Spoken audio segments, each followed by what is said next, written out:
Bonjour mes chers étudiants. Aujourd'hui, je veux vous enseigner le 8e cours qui s'appelle le développement de l'attitude d'expression orale. C'est notre dernier cours. Dans ce cours, il y a 6 plans. Établissement et entretien de relations interpersonnelles. Activités diverses, mime. Jeu de rôle à partir d'objets. Jeu de rôle à partir de sons. Jeu de rôle à partir d'images. Jeu de rôle à partir de textes. Le premier plan.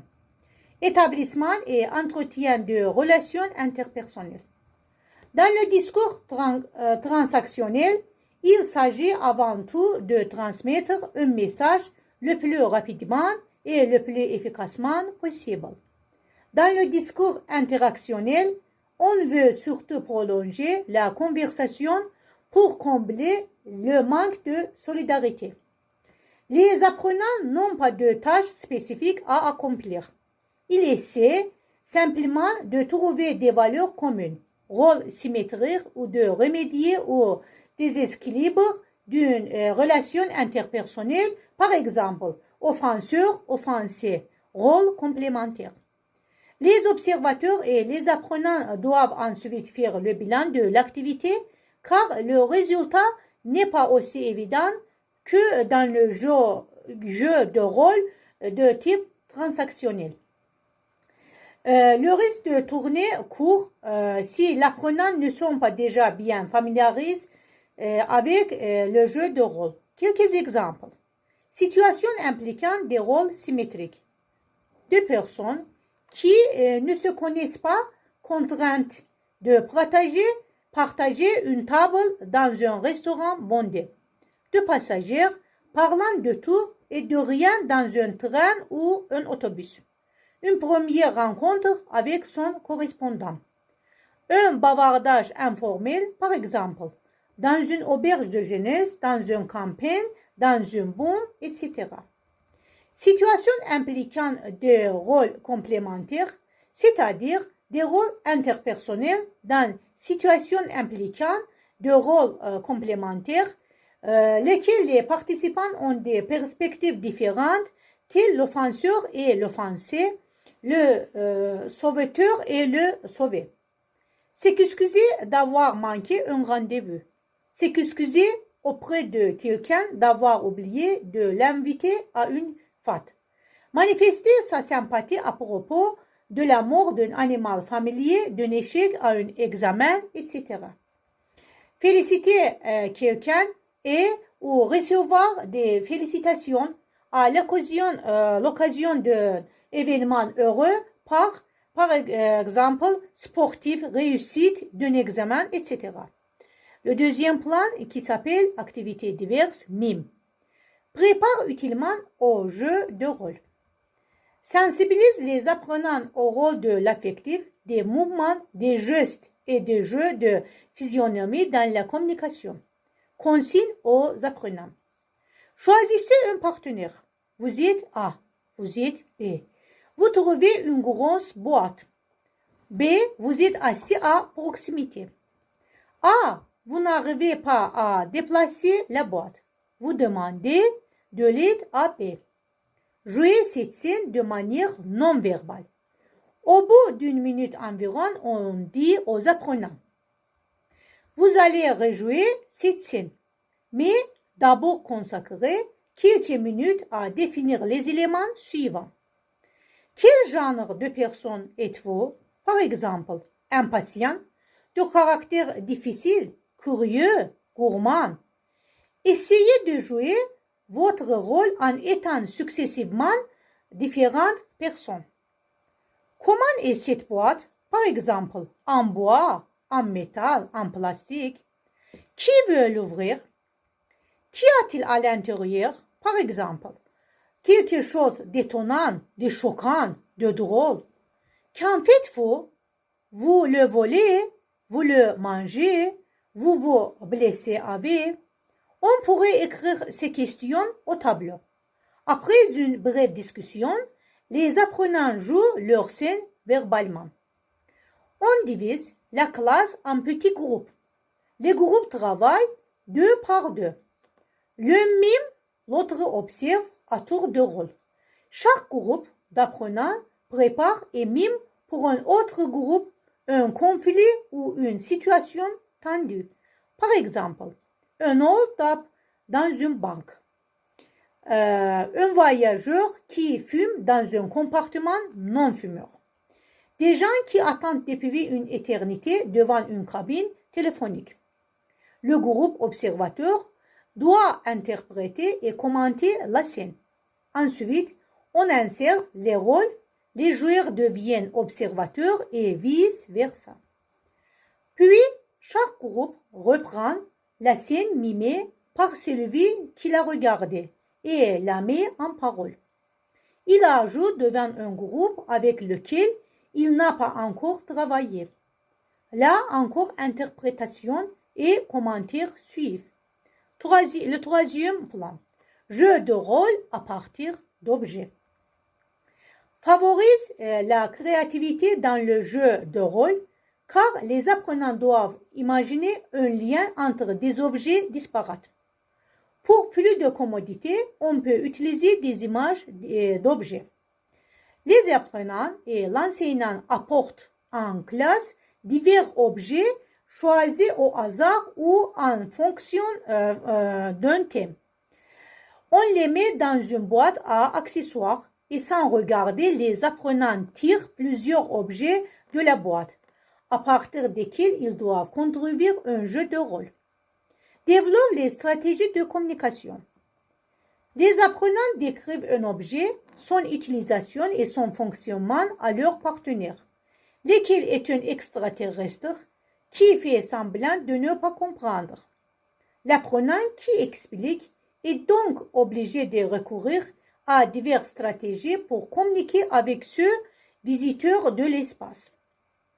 À titre d'échauffement, les apprenants pourraient essayer d'expliquer un objet à l'enseignant. Par exemple, une montre digitale ou une calculatrice. Celui-ci fait mime de ne pas comprendre pour obliger les apprenants à concevoir et à formuler leurs explications autrement. On rappelle aux apprenants qu'il s'agit d'un jeu linguistique et qu'il faut donc faire durer l'activité le plus longtemps possible. Quand ils ont épuisé leurs ressources, ils échangent leur rôle. Fiche rôle A. Vous êtes avec quelqu'un qui vient d'arriver sur la planète. Il ou elle comprend votre langue, mais ignore tout de la technologie du XXe siècle. Expliquez-lui un des objets suivants sans en prononcer le nom. Un appareil photo, un magnétophone, une machine à écrire, un téléphone, un ordinateur, un parapluie, etc. Fiche rôle B. Vous venez d'arriver sur la planète Terre. Votre partenaire vous explique comment utiliser un étrange gadget.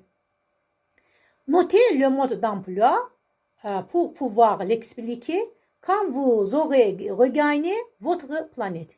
Soyez aussi bouché que possible. Dans une activité d'exploitation, les apprenants pourraient dresser la liste de toutes les inventions du XXe siècle qui leur viennent à l'esprit et décrire leur influence sur leur vie. Le quatrième plan, jeu de rôle à partir de son. Incite les apprenants à faire preuve d'imagination et suscite des discussions fructueuses. Les apprenants, repartis en petits groupes, écoutent plusieurs fois une séquence de bruit, prennent des notes, proposent un scénario. Après discussion, ils se mettent d'accord sur une interprétation et la jouent. D'autres groupes les écoutent et essaient d'interpréter le jeu de rôle. On compare les différentes versions, mais toutes les interprétations sont acceptables, car il n'y a pas de réponse juste. La discussion préparatoire, au cours de laquelle les apprenants envisagent les possibilités, émettent. Des propositions marquent leur accord ou leur désaccord, etc. S'avèrent particulièrement fructueuses, à condition qu'ils disposent des données linguistiques nécessaires. Il leur faut aussi pouvoir décrire assez précisément les sons, une séquence typique. Quelque chose se casse, tombe avec fracas, claquement, brusquement, chute sur une surface dure, bruissement d'un tissu, soudain un lourd baum, quelque chose se déchire, on tire des objets lourds, respiration bruyante, quelque chose se casse, respiration bruyante, silence, bruissement, silence, vous cherchez quelque chose. Les apprenants continuent le dialogue à leur gré. Par exemple, un script pour les auteurs d'un téléfilm d'aventure. Il est bon de les guider à l'aide de quelques questions clés jusqu'à ce qu'ils soient familiarisés avec ce type d'activité. Où se pose l'action? Tout se passe-t-il au même endroit? Combien y a-t-il de personnages? Qui sont-ils? Y a-t-il un lien quelconque entre X et Y? Quel est-il? Quand cela se passe-t-il? À quel moment du jour ou de la nuit? Quel temps fait-il? Est-ce important? Pourquoi X apparaît-il? Que se passe-t-il ensuite? On peut fabriquer soi-même le matériel nécessaire ou se le procurer dans le circuit commercial. Le cinquième plan, jeu de rôle à partir d'images. On distribue aux apprenants un grand nombre de photos représentant des gens dont la personnalité semble intéressante et on leur demande de choisir qui ils aimeraient devenir. Directeur pour aider les apprenants à se mettre dans la peau du personnage de la photo. Le milieu ambiant. Qu'y a-t-il en dehors du cadre de la photo? Quel genre endroit est-ce? Quelle est la scène? Qu'y a-t-il à côté? Qu'est-ce que cette personne fait là? Qui y a-t-il à proximité? Qu'y a-t-il à l'horizon? Quelles sont les odeurs, les bruits, les aspects de cet endroit? Qui font les gens? La personne. Nom, âge, lieu de naissance, pays, où se trouve sa famille maintenant, employé, profession, libéral, salarié, fonctionnaire. Quand avez-vous été le plus heureux? De quoi êtes-vous le plus fier? À quoi ressemblez-vous? Élégant, mieux, sûr de soi, inquiet, laid, provocateur, soumis, réservé, beau, quelconque. Qu'aimez-vous? Que possédez-vous? Qu'admirez-vous? Que craignez-vous? Quand êtes-vous parti de chez vous? Pourquoi? Comment? Quand êtes-vous revenu? Où habitez-vous? Qu'est-ce qui vous a amené ici? Où allez-vous? Qui sera là? Comment marchez-vous? Vous asseyez-vous? Vous tenez-vous debout? Parlez-vous? Comment vous comportez-vous quand vous rencontrez d'autres personnes? Quelle odeur avez-vous?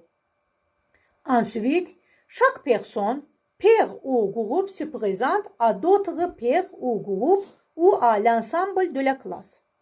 Et ceci à la première personne. Je m'appelle et j'habite à G en. Ceux qui écoutent peuvent prendre des notes et poser ensuite d'autres questions. Que fait votre frère? Aimez-vous aller en classe? Autre possibilité. Rassemblez 3 ou 4 de ces photos et demandez aux apprenants qui incarnent les personnes représentées de les mettre en scène dans un sketch de leur groupe. Le sixième plan, jeu de rôle à partir de texte. Les textes appropriés ne manquent pas. On les trouve facilement dans des journaux, des revues, dans des émissions de radio ou de télévision et leur insertion dans les plans de leçons ne pose pas de problème. Les attitudes sont intégrées. On arrête avant la fin un texte oral ou vidéo et les apprenants doivent imaginer et jouer plusieurs suites possibles. Les apprenants écoutent ou regardent 2 épisodes non consécutifs d'un feuilleton ou d'une histoire. Ils imaginent ce qui a pu se passer entre les 2 épisodes et le jouent en s'identifiant au personnage du texte. Ces activités sont idéales pour un travail en petit groupe, composé chacun de joueurs et d'observateurs. Les observateurs peuvent interrompre le jeu de rôle au bout de quelques minutes pour discuter avec les joueurs de la plausibilité ou non de leur interprétation, compte tenu du scénario choisi et des données fournies par l'histoire. La discussion est particulièrement importante et les apprenants doivent justifier leur point de vue et leur interprétation. À l'issue de la discussion, les apprenants peuvent modifier le scénario ou leur interprétation.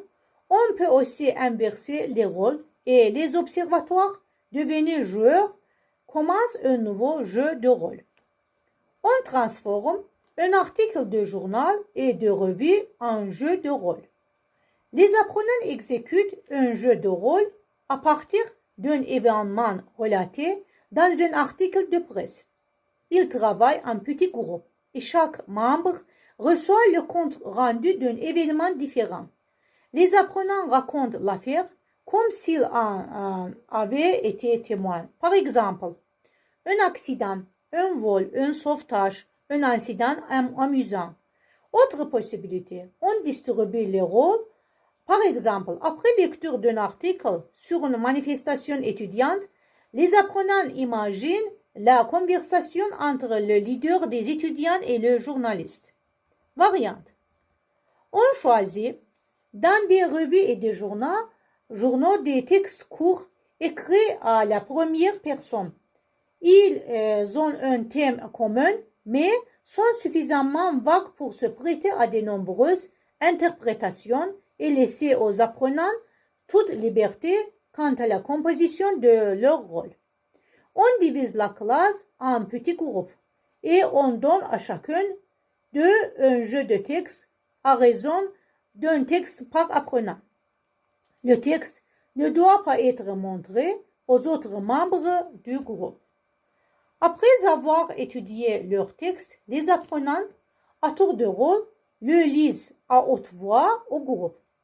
Ceux qui écoutent posent à chaque lecteur des questions auxquelles il doit répondre comme s'il était le personnage jeu du texte. Cette phase de questionnement permet aux apprenants de construire le rôle graduellement avec l'aide et la coopération des autres membres du groupe. On trouvera des textes adéquats, notamment dans les autobiographies, les courriers du cœur, dont le contexte est très riche en données personnelles. Au niveau élémentaire, on peut créer soi-même des textes simples. Par exemple, quand j'ai vu mon ami, je n'ai pu parler. Pendant 2 ou 3 minutes, nous sommes restés là à nous regarder. Finalement, j'ai parlé, mais les mots sont venus tout de travers. Je savais ce que je voulais dire, mais je n'y arrivais pas. J'ai essayé de téléphoner aujourd'hui. Je suis restée une demi-heure dans la cabine avant de décrocher la combine et de faire le numéro. J'ai laissé sonner 2 fois et puis j'ai reposé le téléphone. J'ai essayé encore une fois 10 minutes après. Je l'ai entendu sonner 10 ou 12 fois, mais personne n'a répondu. J'étais contente en fait. On combine des coupures de presse pour créer un jeu de rôle. On découpe des pages de journal qui contiennent de courts articles. On distribue 3 ou 4 de ces coupures aux apprenants repartis par groupe. Chaque groupe choisit 3 éléments et compose un jeu de rôle autre de ceux-ci. Il peut s'agir d'un titre, d'une partie d'annonce, d'un mot ou d'une phrase d'un article.